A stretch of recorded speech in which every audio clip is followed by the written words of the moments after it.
Campbell and Commissioner Rubenstein are absent. Okay, we'll move on to the salute to the flag, and I'll go ahead and lead that. I pledge allegiance to the flag of the United States of America and to the republic for which it stands, one nation, under God, indivisible, with liberty and justice for all. Okay, on to administrative business. Approval of the order of agenda. Do I have a motion? I have a motion, and that is Commissioner Campbell. Excuse me, Commissioner Gordon. I'll move that we approve the order of agenda. And then Commissioner Stegent. Second. I have a motion and a second. Please vote. Where's mine? And that is approved. Okay, we'll have to change that. But,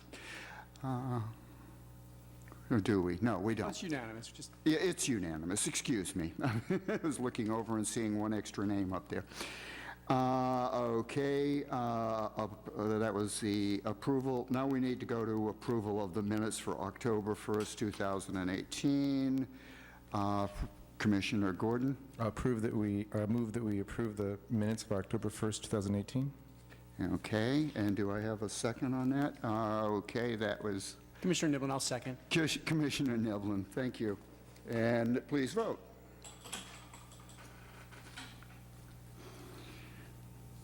All right, and designate a liaison to the City Council meeting of 10/22, Marijuana Ordinance Amendment Development Agreement Ordinance MUP-1-18, and it's an appeal, and I had already volunteered for that, so I will be there.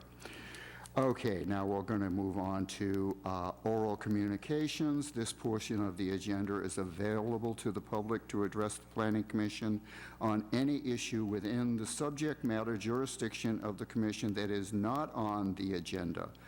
The time allowed for any speaker will be 3 minutes. Do we have anybody who would like to speak at this time? Not seeing anyone, I'm going to close that and bring it back to the Commission. We have no consent items, and now we're on to continued public hearings.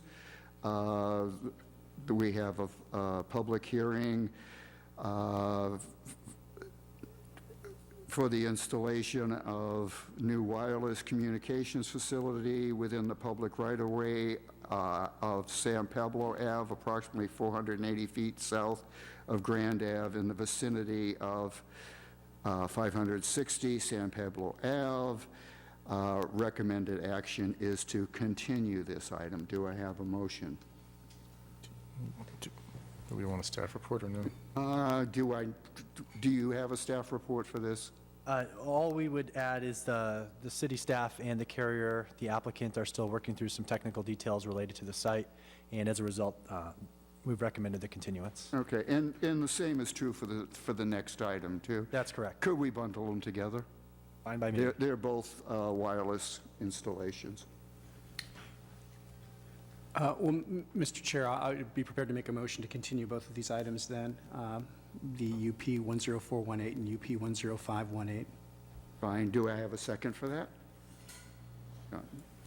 Stedging, second. Okay. We have a motion and a second. Please vote.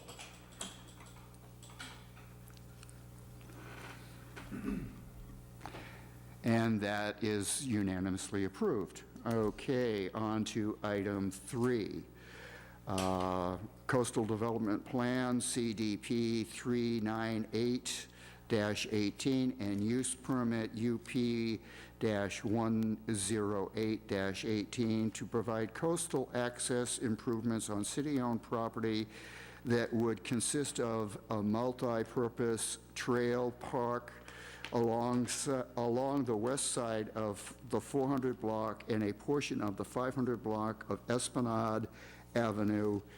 Recommended action is approve final mitigation negative declaration and Mitigation Monitoring and Reporting Program.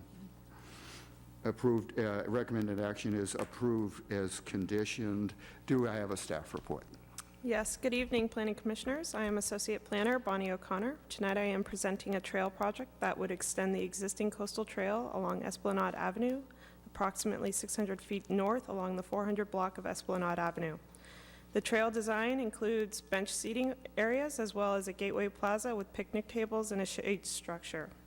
The project site is located in zoning districts R3.1 and R1.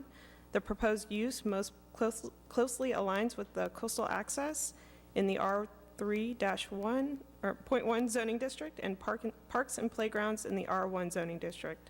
Both of these uses are conditional uses in their respective districts and therefore require a use permit.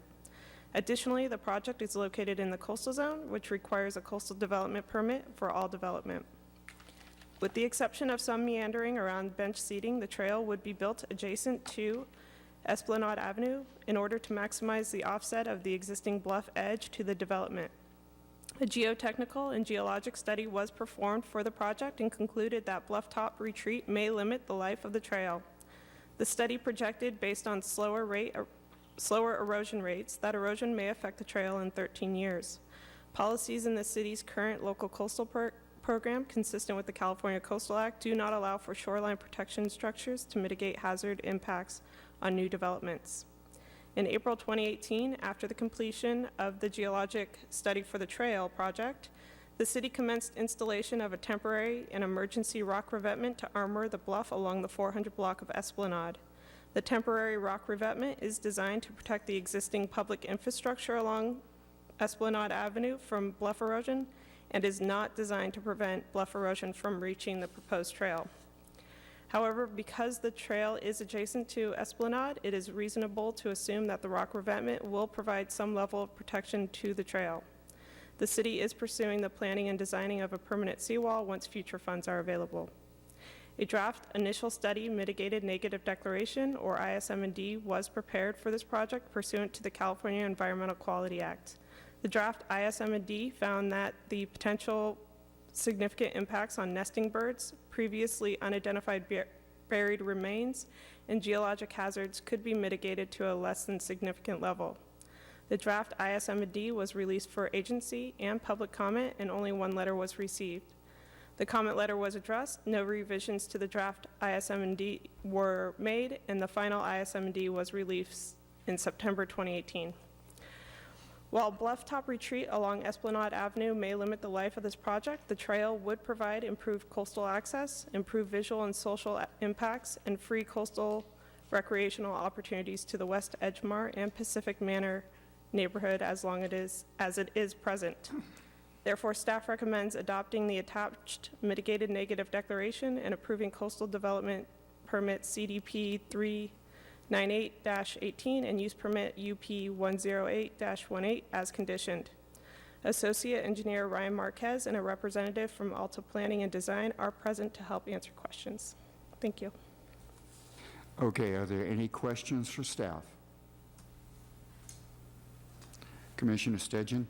I'm just curious on the previously unidentified human remains. Those are ones we've already discovered, or those are just in case we discover some? That's in case we discover one. Okay, thank you. Does anybody else have any questions? Well, I do. Is there any projection on what the cost of this project would be? I know that we're looking at getting grants for it, but I also would kind of like to know what the overall cost might be, and also what percentage of that cost the city would be expected to come up with. Anybody? Sure. Good evening. My name is Ryan Marquez, Associate Engineer with Public Works. With me this evening, I have Brian Birchfield, and he can speak on the current cost estimate. As far as funding goes, we are still in communications with the Coastal Conservancy for possible construction funding. I don't know as of yet what the match would be, so we don't really have a great grasp on what the city amount would be for construction. Okay. Hi. The current cost estimates are coming out around $700,000. Around 700,000, okay. And again, there's no idea of what the matching funds might have to be. At this point, I do not know. Like I said, we're still speaking with the Coastal Conservancy about possible construction funding, and they were waiting until the close of the plans to do that. Okay, thank you. One other question, and that would be, if there are matching funds required, where would they come from? Is there one of our funds, or is it simply going to have to come out of the general fund? Good evening, Commissioner. Senior Planner Christian Murdoch. That's a question that is not able to be answered at this time. We may have several funds that could qualify, but really depends on the nature of the match and the amount and the conditions for the city's budget at that time. Okay, thank you very much. I'm going to open this to the public, and I'm not seeing anybody coming forward, so I'm going to bring it back to the commission. I have a question for you. What's the timeline for the project from start to finish, approximately? Construction? Yeah. 3 months? From start to finish. Mm-hmm.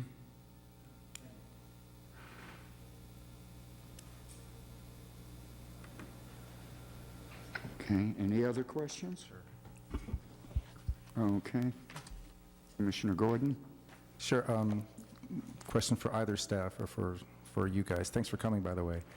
So it seems like the big elephant in the room, but it's not just an elephant since you guys talked about it, is the dramatic erosion that we're seeing on the bluffs. And so the best estimates is that this area is going to be around for what, up to between 5 and 10 years, 5 and 15 years, something like that? The generous projection is 13 years, and again, that projection was made before the rock revetment was put into place. So Okay. it does not consider the rock revetment that is currently there. And so then how does the estimate then change based on the rock revetment? The study wasn't revised to consider the rock revetment, and the rock revetment is not designed to protect the trail. But again, it's because it's located adjacent to the street, it's reasonable to assume that it will provide some level of protection, but I'm unable to tell you exactly how much. And just for your reference, the rock revetment that was put in the cove on the 400 block was built to the same design height as on the 500 block, and the 500 block trail has been there since, I believe, the early 2000s. Oh, okay. Thanks, that's helpful. Commissioner Sturgeon? I'm just curious, wanted to confirm that it was 600 linear feet there. That's correct? Roughly 600 linear feet? Correct. Correct, yeah. If we've got a price of $700,000, I would divide that by 600, roughly $1,200 per linear foot. Mhm. Great, thank you. Commissioner Nevlin? Thank you. I saw reference in the packet to city plans to pursue the planning and design of a permanent seawall once future funds are available. And I know we've talked about the revetment, and I take it the seawall would be, are we talking about the same location, and would we have some expectation that the seawall would actually would be designed to provide some greater degree of protection to the trail and other sort of infrastructure in that area? Yes, that's a fair assumption. When the seawall gets designed, they could change the height so that the angle of the bluff slope would be sufficient enough to protect the trail. Thank you. And would there be, I'd heard, I might just have misunderstood this, but in various sort of other contexts, that the Coastal Commission isn't necessarily all that terribly sympathetic to sort of requests for CDPs to build seawalls and things like that. Is that a fairly speculative thing, the ability to build a seawall, or do we have some reasonable, recognizing that we can't predict the future, do we have some reasonable basis for assuming we could be able to do this in the future, building a permanent seawall? Well, I think To make that conclusion right now may be preliminary. Yeah. I think more generally to your point about seawalls, the Coastal Commission and the city's coastal planning policies certainly discourage them. The Coastal Commission is sympathetic, however, that property owners have a right to protect their property, particularly from pre-coastal act development, such as Esplanade Avenue in that Right. location, which is Right. why it's a clearer case to justify protection of that infrastructure. Other development constructed post-coastal act, with full knowledge of those policies, it's difficult to tell whether the Coastal Commission would support that. Thanks. I appreciate the clarification. Any additional questions from the commission? Then I guess I'm looking for a motion, if that's where we're at. Vice Chair Clifford, if you don't mind, I have a vote already recorded in my vote thing. I'm wondering if that person would like to have me reset it. Yes, okay. All right, Commissioner Niblin? Yeah, I'm sorry, I'm just looking for the page here. The right page, yeah. Maybe staff could even direct me to the page of the packet where, never mind, I found it on page 70.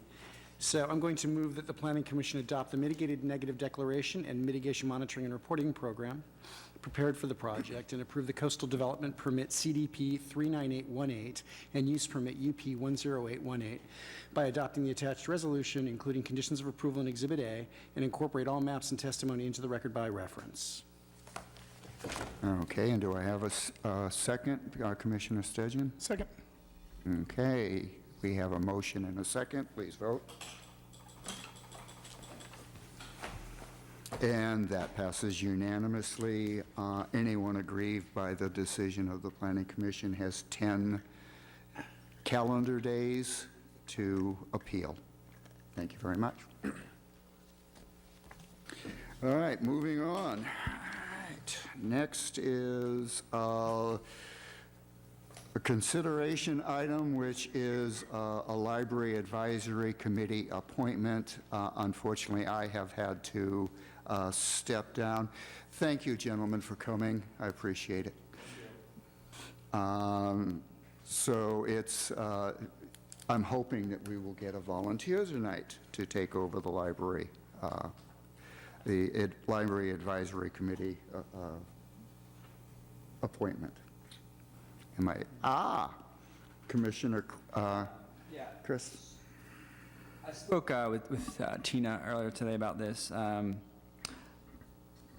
At this point, can I make a motion to continue this item for next week, just so I have more time to... Sure. So it sounds like you may have some level of interest, but perhaps need to confirm other commitments before agreeing to the appointment. Correct. Yeah, we have already had the meeting for this month and may not have one for another couple of months based on holidays and stuff, so. Well, I'd move that we continue the item then. Okay. Do we have a second for that? Second. Okay, motion and a second, please vote. And that's continued. All right, commission communications.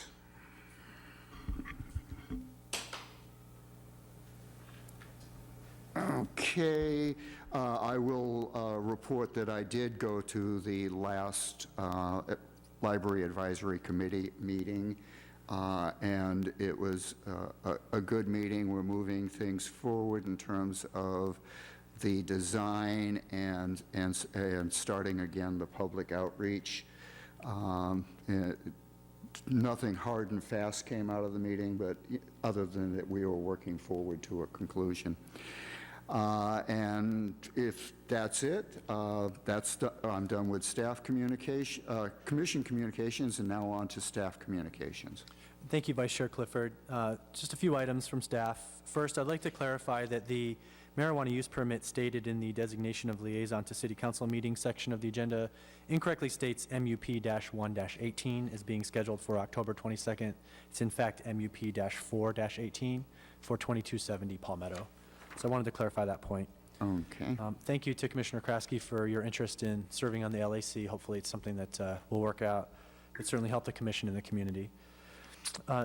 Please continue to hold on your calendars Tuesday, December 4th for a special meeting of the Planning Commission. As was mentioned at a previous meeting by Director Weremeister, the City Council may need to use these council chambers on the Planning Commission's regularly scheduled meeting of December 3rd for a special meeting of its own related to the redistricting effort that the city's undertaking. And until we can confirm the date of the council meeting of that week, we respectfully ask the commissioners to hold December 4th as well. As we confirmed previously, it seemed like a good number, if not all, of the commissioners were able to attend. And then the second marijuana use permit approved by the Planning Commission, which is in fact MUP-1-18 for 2110 Palmetto Avenue, has been appealed, and the appeal hearing is tentatively scheduled for December 13th. The appeal came in after publication of the agenda, and so we will be coming back at the next Planning Commission meeting on November 5th to ask for a liaison, so I kindly ask that you check your availability on December 13th in the event that that's the date the appeal is scheduled. And that's all I have. Thank you. Thank you very much. Commissioner Niblin? I was just going to move that we adjourn. Okay. Commissioner Stedgen? Second. Okay, we have a motion and a second. Please vote. And that passes unanimously. Good night, folks. Good deal. Well, I wish you a speedy recovery there. Thank you. At least it was your hand and not anything that actually prevents you from running. Well, yeah. Or my feet were running. Exactly.